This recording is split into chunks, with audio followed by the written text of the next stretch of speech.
Hi friends, இது let's back series. இன்றைக்கி நம்ம என்ன பார்க்க போகிறோன்னா கேரட் கேக் தான் பார்க்க போகிறோம்.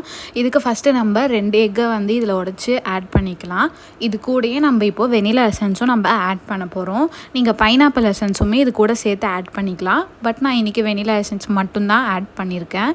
இது ரெண்டுமே நம்மளுக்கு ரூம் டெம்பரேச்சரில் தான் இருக்கணும். அப்போ தான் வந்து நம்ம கேக் செய்யும்போது ப்ராப்பராக வரும். இது ரெண்டையும் ஆட் பண்ணிவிட்டு இப்போ நம்ம நல்லா பீட் பண்ண ஸ்டார்ட் பண்ணிடலாம். நம்ம ஸ்டார்ட் பண்ணதும் ஃபஸ்ட்டு ஸ்டேஜில் வச்சு தான் நம்ம பீட் பண்ணணும். அதுக்கப்புறமா நம்மளோட ஸ்பீடை வந்து நம்ம கிராஜுவலாக இன்க்ரீஸ் பண்ணிக்கலாம். எடுத்த உடனே நம்ம வந்து 5ல் வச்சு பீட் பண்ணிடக்கூடாது. அதுக்கப்புறம் ஓவராக பீட் ஆகிடுச்சுன்னா நம்மளோட கேக் வந்து ரொம்ப ஹார்டாகிடும், அதே மாதிரி ரஃப்பாகவும் ஆகிடும். ஸோ அதை வந்து நமக்கு சாப்பிட்றதுக்கு கரெக்டாக இருக்காது. அதனால் கிராஜுவலாக நம்ம கொஞ்சம் கொஞ்சமாக நம்மளோட ஸ்பீடை வந்து இன்க்ரீஸ் பண்ணிக்கலாம். நம்ம வந்து எக்கை வந்து ரொம்ப நல்லா பீட் பண்ணோம்னா சாஃப்டாக வரும். அதுக்கேற்ற மாதிரி நம்ம வந்து பீட் பண்ணி எடுத்துக்கணும். இப்போ வந்து இது கொஞ்சம் ஃபோம் வர அளவுக்கு நம்ம நல்லா பீட் பண்ணி எடுத்துக்கிட்டால் அதுக்கப்புறமா நம்ம வந்து பவுடர்டு சுகர், அதாவது நான் 100 கிராம் ஆஃப் பவுடர்டு சுகரை வந்து நான் எடுத்து வச்சுருக்கேன். நீங்கள் வந்து கிரானுலேட்டட் சுகரும் ஆட் பண்ணலாம். ஆனால் நம்ம அதை ஆட் பண்ணுறப்போ வந்து ரொம்ப நேரம் பீட் பண்ணுற மாதிரி ஆகிடும். ஸோ அப்போ ஓவர் பீட் ஆகிறதுக்கு சான்சஸ் இருக்குது. அதனால் பவுடர்டு சுகரே நீங்கள் எப்போவுமே ட்ரை பண்ணி பாருங்கள், அதுதான் பெஸ்ட்டாக இருக்கும். நீங்கள் வந்து ஃபஸ்ட்டு சுகரை வந்து கிரைண்ட் பண்ணி எடுத்துட்டு அதுக்கப்புறமா நீங்கள் வந்து வெயிட் செக் பண்ணி நீங்கள் ஆட் பண்ணும்போது தான் மெஷர்மெண்ட் வந்து கரெக்டாக இருக்கும். இப்போ வந்து நான் ஃபஸ்ட் பேட்ச் வந்து ஆட் பண்ணியிருக்கேன். அதாவது 100 கிராம்ஸ் ஆஃப் சுகரே நான் 2 பேட்சாக ஆட் பண்ண போகிறேன். இப்போ வந்து ஃபஸ்ட் பேட்ச் ஆட் பண்ணிவிட்டு ஃபஸ்ட்டு நம்ம நல்லா மிக்ஸ் பண்ணிக்கலாம். கீழே வந்து உங்களுக்கு சுகர் வந்து லைட்டாக தட்டுப்படுறது நல்லாவே தெரியும். அது வந்து தெரியாத அளவுக்கு நம்ம வந்து இதை மிக்ஸ் பண்ணிக்கணும் நல்லா. அந்த மாதிரி பண்ணும்போது தான் கரெக்டாக இருக்கும். அது மாதிரி பண்ணி முடித்ததுக்கப்புறமா நம்ம செகண்ட் பேட்ச் வந்து ஆட் பண்ணிக்கலாம். இப்போ வந்து நம்ம ரொம்ப பெரிய கேக்லாம் செய்கிறோன்னும் போது அப்போ வந்து சுகர்ஸை வந்து 3 பேட்சஸில் ஆட் பண்ணியிருக்கலாம். அப்போ தான் அது கரெக்டாக இருக்கும். இப்போ நம்ம 2 பேட்சை ஆட் பண்ணியிருக்கோம். இது வந்து இப்போ நம்ம நல்லா பீட் பண்ணிக்கணும். இது வந்து நம்ம எவ்வளோ நல்லா பீட் பண்ணுறோமோ கேக் அவ்வளோ நல்லா ஸ்பாஞ்சியாக இருக்கும். இது வந்து ஃபோல்டு மெத்தடுன்னு சொல்லுவாங்க. அந்த கன்சிஸ்டன்சி வர அளவுக்கு இந்த எக்கை வந்து இப்போ நம்ம பீட் பண்ணி எடுக்க போகிறோம். அப்போ தான் வந்து நமக்கு வந்து சாஃப்டாக இருக்கும் கேக்கு. அண்ட் வந்து இந்த மாதிரி நம்ம பீட் பண்ணுறப்போ நம்ம ஃபர்ஸ்ட்டு சொன்ன மாதிரியே first speed, second speed, third ஸ்பீட்னு கிராஜுவலாக இன்க்ரீஸ் பண்ணிக்கலாம். இப்போ வந்து இதில் நான் வந்து மில்க் ஆட் பண்ணுறேன்.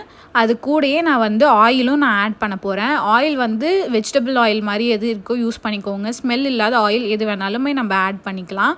இதை ஆட் பண்ணிவிட்டு நம்ம ரொம்ப நேரம் மிக்ஸ் பண்ணக்கூடாது. கொஞ்சம் நேரம் மட்டும் மிக்ஸ் பண்ணணும். அதாவது அது எல்லாமே ஒன்று சேரணும். அது வரைக்கும் நம்ம மிக்ஸ் பண்ணால் போதும். ரொம்பவும் பீட் பண்ணிடக்கூடாது.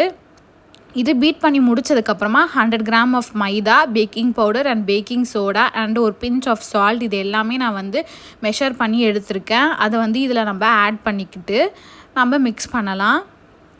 As usual cut and fold மெத்தடில் தான் நம்ம இன்றைக்கி வந்து மிக்ஸ் பண்ண போகிறோம். இதை வந்து நம்ம நல்லா மிக்ஸ் பண்ணிக்கலாம். அண்ட் உங்களுக்கும் இந்த மாதிரி cakes, birthday cakes, anniversary cakes, brownies and cookies எல்லாம் ஆர்டர் பண்ணணுன்னா என்னோடய இன்ஸ்டாகிராம் பேஜ் நான் கீழே மென்ஷன் பண்ணுறேன். அந்த பேஜை ஃபாலோ பண்ணிவிட்டு எனக்கு மெசேஜ் பண்ணிங்கன்னா நாங்கள் உங்களுக்கு சென்னையில் ஆல் ஓவர் சென்னை நாங்கள் வந்து டெலிவரி பண்ணிகிட்டு இருக்கோம். ஸோ உங்களுக்கு கேக்ஸ் வேணும்னா எங்ககிட்ட நீங்கள் மெசேஜ் பண்ணி ஆர்டர் ப்ளேஸ் பண்ணிக்கலாம். அண்ட் நாங்கள் மில்லட் குக்கீஸ்லாமும் பண்ணிகிட்டு இருக்கோம். பியோர் பட்டரில் வந்து பண்ணி கொடுத்துட்ருக்கோம். அண்ட் டேஸ்ட் ரொம்ப நல்லாயிருக்கும். ட்ரை பண்ணி பாருங்கள். ஆல் ஓவர் சென்னை நாங்கள் இப்போதைக்கு கொடுத்துட்ருக்கோம். Brownies, cup cakes, birthday cakes, anniversary cakes and cookies, millet cookies, normal cookies, almond cookies எல்லாமே பண்ணிகிட்டு இருக்கோம். ஸோ பேஜை ஃபாலோ பண்ணிக்கோங்க. ஓகே, இப்போ நம்ம வந்து நல்லா மிக்ஸ் பண்ணிகிட்டு இருக்கோம். இதை நல்லா நம்ம மிக்ஸ் பண்ணிகிட்டு இருக்கும் போது நான் ஒரு பெரிய கேரட்டை வந்து வாஷ் பண்ணி ஸ்கின்னை வந்து பீல் பண்ணி கிரேட் பண்ணி வச்சுருக்கேன். நம்ம தேங்காய்க்கு திருவோம்ல, அந்த மாதிரி நான் கிரேட் பண்ணி வச்சுருக்கேன். அதை வந்து இதில் ஆட் பண்ணிக்கலாம். சப்போஸ் உங்களுக்கு கேரட் ரொம்ப பிடிக்கும் அப்படின்னு நினச்சிங்கன்னா நீங்கள் 2 கேரட்டாக கூட இதில் ஆட் பண்ணிக்கலாம். பட் நான் இதில் இன்றைக்கி ஒரு கேரட் தான் நான் ஆட் பண்ணியிருக்கேன். மோஸ்ட்டாக வந்து கிட்ஸ் வந்து இந்த மாதிரி கேரட்ஸ்லாம் சாப்பிட மாட்டாங்கன்றப்போ நம்ம இந்த மாதிரி அவங்களுக்கு கொடுக்கறது வந்து ரொம்ப யூஸ்ஃபுல்லாக இருக்கும். எப்படியோ அவங்க ஒரு இன்டேக் எடுத்துப்பாங்க கேரட்ஸ் எல்லாம். இப்போ வந்து நம்ம இதில் ஆட் பண்ணிட்டோம். ஆட் பண்ணிவிட்டு இதை நல்லா கம்பைன் ஆகிற அளவுக்கு நம்ம ஒரு மிக்ஸ் பண்ணிக்கிட்டால் போதும். அப்புறம் ஓவர் மிக்ஸ் பண்ணிடக்கூடாது. அண்ட் நம்ம இப்போ 180 டிகிரி செல்சியஸில் நம்மளோட ஓடிஜியை வந்து ஒரு 10 மினிட்ஸ் ஹீட் பண்ணி வச்சுக்கலாம், ப்ரீ ஹீட். இப்போ ட்ரான்ஸ்ஃபர் பண்ணிவிட்டு அகெயின் அதே 180 டிகிரி செல்சியஸில் ஒரு 30 மினிட்ஸ்க்கு நம்ம கேக்கை பேக் பண்ணி எடுத்தோம்னா நம்மளோட கேரட் கேக் ரெடி ஆகிடும் ஃப்ரெண்ட்ஸ். அண்ட் இதை நல்லா நம்ம 1 ஹவருக்கு கூல் பண்ண விடணும். அதுக்கப்புறம் தான் நம்மளோட கேக்கை வந்து டீமோல்டு பண்ணணும். அதுக்கு முன்னாடியே நம்ம பண்ணோம்னா நம்மளோட கேக் வந்து உடஞ்சிரும், ஷேப்பாக இருக்காது. இப்போ பாருங்கள், நான் ஃபஸ்ட்டு வந்து சைடில் இருக்க கார்னர்ஸ் எல்லாத்தையுமே வந்து நம்ம ஒரு கட் மாதிரி கொடுத்துட்டு அதுக்கப்புறமா நம்ம டேப் பண்ணி சைடில் வச்சு எடுத்தோம்னா நமக்கு ஈஸியாக வரும், பிரேக் ஆகாமல். அந்த மாதிரி நம்ம வந்து எடுத்துக்கலாம். எடுத்துட்டு நமக்கு என்ன மாதிரி பீஸ் வேணுமோ அந்த மாதிரி நம்ம கட் பண்ணிக்கலாம். அண்ட் வந்து இது வந்து நல்லா கோல்ட் ஆனதுக்கப்புறம் தான் நம்ம இந்த ப்ராசஸே பண்ணணும். இப்போ வந்து பாருங்கள் கேக் வந்து எவ்வளோ நல்லா இருக்குதுன்னு சொல்லிட்டு. அண்ட் இந்த லேயரை வந்து நீங்கள் கண்டிப்பாக யூஸ் பண்ணியே ஆகணும், பட்டர் ஷீட் போடுறது. பட்டர் ஷீட் போடலைன்னா உங்களோட கேக் வந்து பேஸ்லேயே ஸ்டிக் ஆகிக்கும். அப்புறம் நீங்கள் எடுக்கும் போது வந்து ரொம்ப கஷ்டமாக இருக்கும். கேக் வந்து சம்டைம்ஸ் பாதி கேக்கு நம்மளோட மோல்டுலேயே ஒட்டிக்கும், சரியாக வராது. இல்லைனா வந்துட்டு எடுக்கும் போது ரொம்ப கஷ்டப்பட்டு எடுக்கிற மாதிரி இருக்கும். அதனால் மோஸ்ட்டாக பட்டர் பேப்பர் போட்டு நீங்கள் யூஸ் பண்ணுங்கள். பட்டர் பேப்பர் ஆர் பார்ச்மெண்ட் பேப்பர்னு விற்கிது, அதுவுமே நீங்கள் ரெண்டுமே யூஸ் பண்ணலாம்.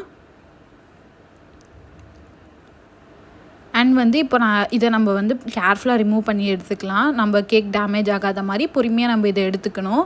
பாருங்கள், இதுலேயே வந்து உங்களுக்கு நல்லா அந்த கேரட், நம்ம போட்ட கேரட் எல்லாமே நல்லா தெரியுது.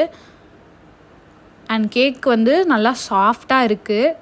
மேலே அந்த ப்ரௌன் லேயரும் பக்காவாக வந்திருக்கு நமக்கு.